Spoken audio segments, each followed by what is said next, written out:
आज team work mob के साथ बात करना उतना ही आनंदित कर रहा है जितना मोरों का बोलना मेघों को आनंदित करता है। चूंकि आज बात ज्ञान मंच के विषय में हो रही है, तो उपदेश देना बिल्कुल भी न तो स्वभाव में है और न ही आप लोग इसको सुनना चाहेंगे, क्योंकि जहाँ कहीं उपदेश की बात आती है, मैं खुद भी जब अगर दर्शकों में रहता हूँ तो वहाँ से तुरंत ही जाना पसंद करता हूँ। बात उपदेशों की नहीं करते हैं चूंकि, पर ये ज्ञान मंच की बात है।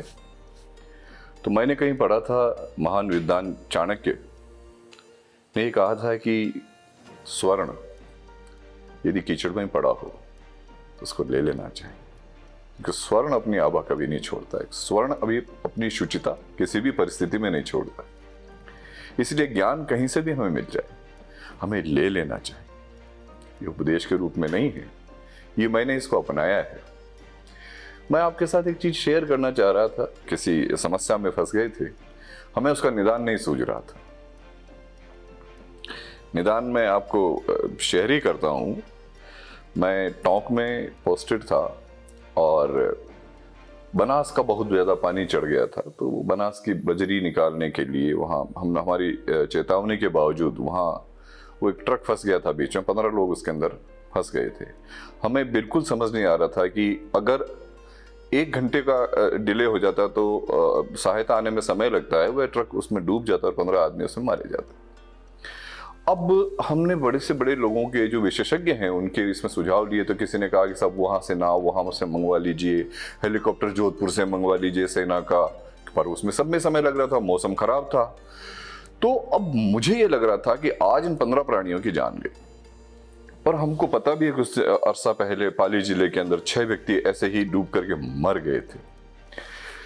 तो अब ये सोचा कि किया क्या जाए, परंतु मुझे ये पता था कि ज्ञान कहीं से ही मिल जाए उसको ले लेना चाहिए। मैंने मछुआरा समाज में वहाँ गोताखोर जो होते हैं उनमें से पूछा, मैंने कहा आप लोग बताओ यार क्या करें ऐसी सिचुएशन में, समय मेरे पास बिल्कुल भी नहीं है। तो उनने कहा साहब 1 मिनट ठहरो, मेरे को समय दीजिए। मछुआरा जाकर के एक जगह से उसका साहब यहां से नाव छोड़ेंगे उस जगह से, क्योंकि बहाव की गति ये है, तो ये इस ट्रक से टकराता हुआ यहां तक आ जाएगी नाव, और उसके बाद में ये इस दिशा के अंदर चली जाएगी, ये सारे लोग बच जाएंगे। सबने मना किया कि साहब इसको कोई टेक्निकल नॉलेज नहीं है, पर मुझे पता था कि उसके पास में इस ज्ञान की, क्योंकि वो तो शुरू से पानी के अंदर रहा है, उसके ज्ञान तो मैंने उसके मान लिया, क्योंकि चारा भी नहीं था कुछ भी। तो हमने उस जगह से नाव छोड़ी और दोस्तों उस 15 व्यक्तियों की जान बच गई। उसका मुझे आज भी शायद पुण्य का लाभ मिलता है या एक संतुष्टि, आत्मसंतुष्टि मिलती है। तो एक ज्ञान की बात सदैव रहनी चाहिए और कहीं से भी हम उठा लें। एक बात और, मैं जो मेरा प्रिय ग्रंथ है वह है श्रीमद् भागवत गीता। मैं कहीं पढ़ रहा था कि महात्मा गांधी जब यरवदा जेल जब उनको हो गई थी स्वतंत्रता संग्राम के दौरान, उनकी एक शिष्या थी मीराबेन, विदेशी थी पर उन्होंने उनका नाम मीराबेन रखा था और वह गांधी जी की परम भक्त थी। तो जब गांधी जी जेल में जाने लगे तो उसने कहा कि आप तो चले जाओगे महात्मा, फिर मैं पीछे से क्या करूंगी, मुझे बताओ, मुझे कुछ तो देके जाओ कि मुझे ऐसा क्या करना चाहिए। तो उन्होंने श्रीमद् भगवत गीता उनको दी कि इसका नियमित अध्ययन करना। कुछ अरसे बाद चिट्ठियां आती थी जेल के अंदर, तो कुछ अरसे बाद मीराबेन ने चिट्ठी भेजी कि महात्मा जी मैं गीता का रोज अध्ययन तो करती हूँ, लेकिन मुझे कई बार इससे बोरियत भी हो जाती है और मेरी इच्छा रोमांटिक साहित्य या अन्य कहानियां का और दूसरे साहित्य पढ़ने की भी इच्छा हो जाती है। तो महात्मा गांधी ने उन्हें कितना सुंदर उत्तर भेजा कि गीता रोटी की तरह और दूसरे साहित्य कहानियां चाट पकौड़ी की तरह। चाट पकौड़ी को जीवन का आधार तो नहीं बना सकते, जीवन का आधार तो रोटी ही रहेगी। हाँ, बीच में स्वाद बदलने के लिए आप जरूर चाट पकौड़ी खा सकते हैं, लेकिन जीवन का आधार तो रोटी ही रहेगी, अर्थात जीवन का आधार तो श्रीमद् भगवत गीता ही रहेगी। तो ये जब मैंने प्रसंग पढ़ा तो उसके बाद गीता को देखा, श्रीमद् भगवत गीता का जब जब अध्ययन किया, आप सबसे भी अनुरोध है कि अवश्य किया करिए, ज्ञान का सागर है ये। और मैं तो ये कहता हूं कि मैंने लगभग 100 से अधिक बार गीता का अध्ययन किया, 100 से अधिक अर्थ भी मिले। जब देखता हूं हर श्लोक का अर्थ ही अलग लगता है, मतलब ज्ञान का नया स्वरूप। क्या कमाल की बात है ये। मैं गीता के दूसरे अध्याय में पढ़ रहा था, अभी योग के बारे में अपन चर्चा करें तो वहां लिखा है योग है कर्मसु कौशल, एक्सेलेंस इन एक्शन इज योग। योग क्या है? कर्मों में कुशलता योग है। और एक जगह पढ़ते हैं तो योग चित्त वृत्ति निरोध है, चित्त की वृत्तियों का निरोध करना ही योग है। तो हम जितनी ज्ञान को हम अंदर जाते हैं तो हमें ज्ञान के समुद्र में खारे पानी के अंदर होके जाना पड़ता है। ज्ञान ऐसे नहीं मिलता है, खारे पानी के रूप में आपको समुद्र में डाल जाना पड़ता है, लेकिन ज्ञान रूपी मोती आपकी प्रतीक्षा कर रहे हैं। इसलिए सबसे अनुरोध है कि जितना गोते लगा सके इस ज्ञान के समुद्र में अवश्य लगाएं। एक श्रीमद् भगवद गीता में एक जगह ये बात आती है, कम्युनिकेशन की बात आती है, कम्युनिकेशन स्किल्स को कैसे डेवलप कर सकते हैं। हमारे जीवन के अंदर चूंकि हमें शब्दों के रूप में ईश्वर ने बड़ी विशिष्ट चीज दी है, गाय गधे को रैंकना दिया है, घोड़े को हिनहिनाना दिया है, चिड़िया को चहकना दिया है, लेकिन हमें शब्द के रूप में न जाने क्या क्या दे दिया है, क्योंकि भाषा का आविष्कार हमने किया। तो शब्दों को तो हमारे को उस हिसाब से हम लोग कम्युनिकेट कर, जानवर जेस्चर और पोस्चर से कर सकते हैं, लेकिन हम लोग शब्दों से कम्युनिकेट कर सकते हैं। बट कई लोग ये हमारा एक भ्रांति रहती है कि कम्युनिकेशन और इंटरेक्शन ये दो चीजें हैं। कम्युनिकेशन और इंटरेक्शन हम कई बार एक ही मान लेते हैं। कम्युनिकेशन में दोस्तों क्या होता है कि एक मैसेंजर होता है, एक रिसीवर होता है, जबकि इंटरेक्शन में दोनों एक दूसरे के साथ इंटरेक्ट करते हैं।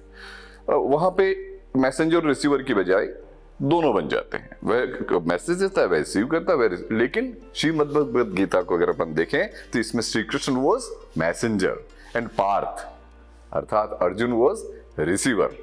तो जो श्रीमद् भगवद गीता है वह ग्रंथ है कम्युनिकेशन का, इंटरेक्शन का बिल्कुल नहीं है। क्योंकि हर जगह वो कहते हैं हे पार्थ ऐसा करो, हे पार्थ ऐसा करो, तुम ऐसा करोगे तो वैसा हो जाएगा। तो वो कम्युनिकेशन और इंटरेक्शन में तो हमें कहाँ तो कम्युनिकेटर बनना है।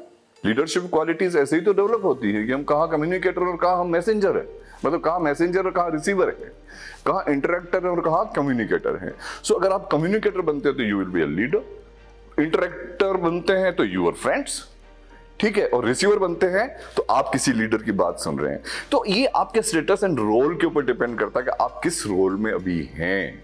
यदि मेरे पास चीफ सेक्रेटरी का फोन आता है तो I am receiver and he is the messenger.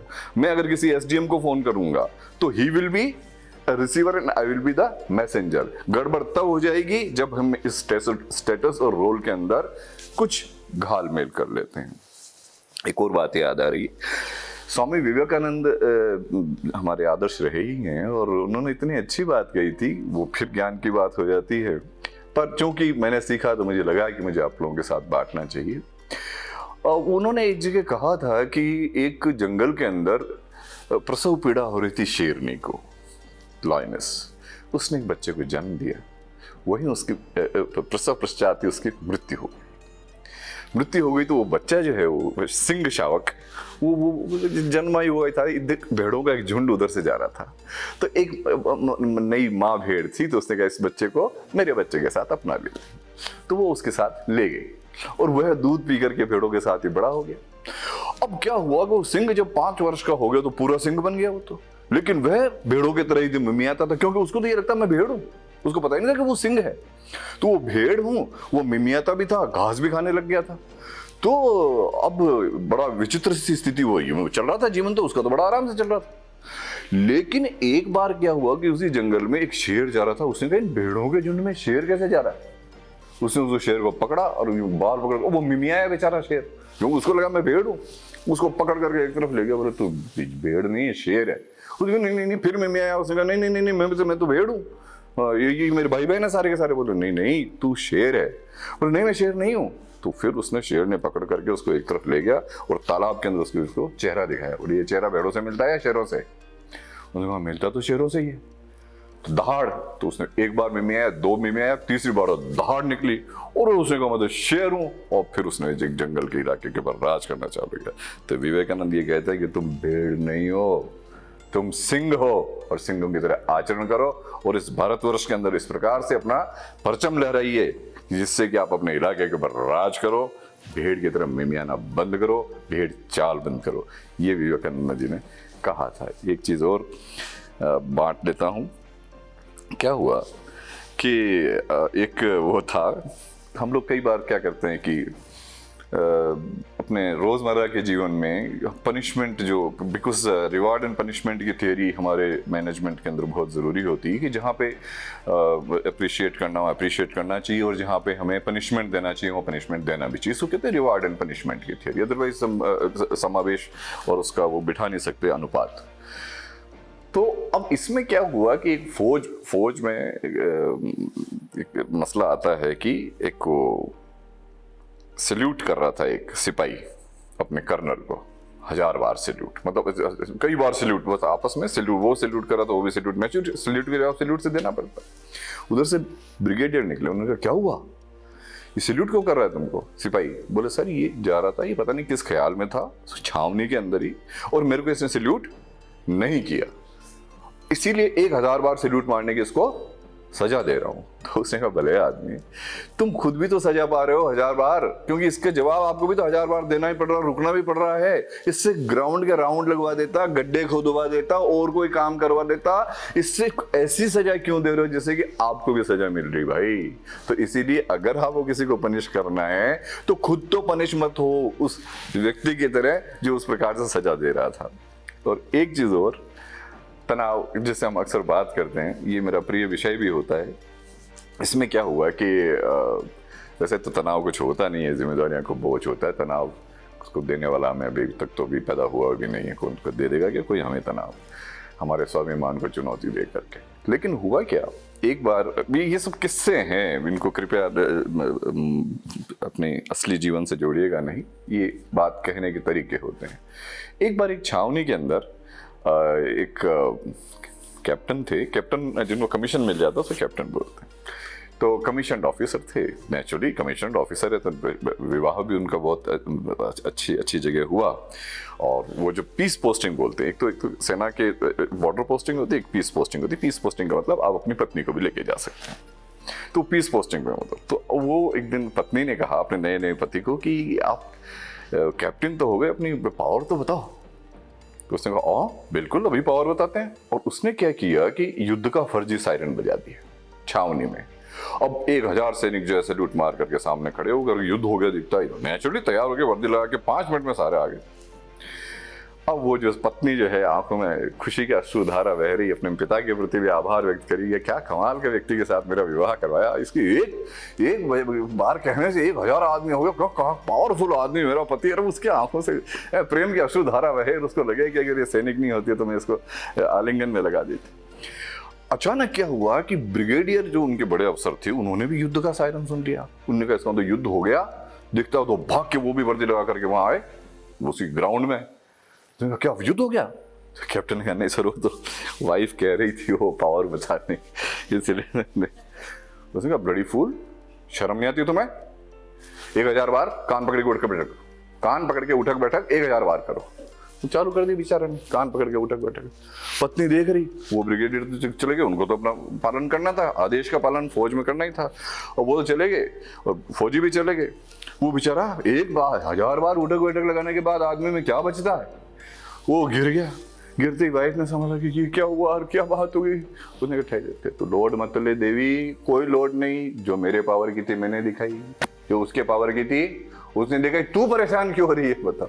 इसीलिए जिसके पावर की, जो आप लोगों से यही अनुरोध है कि जिसके पावर की वो दिखाएगा, इसीलिए कभी कोई लोड लेने की जरूरत नहीं है, क्योंकि जिसके पास जो शक्तियां उसका वो उपयोग करेगा। कल को हम ये कहते हैं हमारे साथ ऐसा हो गया, हमारा तो वैसा हो गया, अरे नहीं भाई, उसके पास वो स्तर था, आप चाहो तो उस स्तर तक जाने का प्रयत्न करिए और जीवन में सब लोग आगे बढ़ें, यही मेरी आकांक्षा है। और एक शेर के साथ अपनी बात समाप्त करता हूं कि कहो आंधियों से आए, कहो आंधियों से आए, कहो बर्क से जलाए।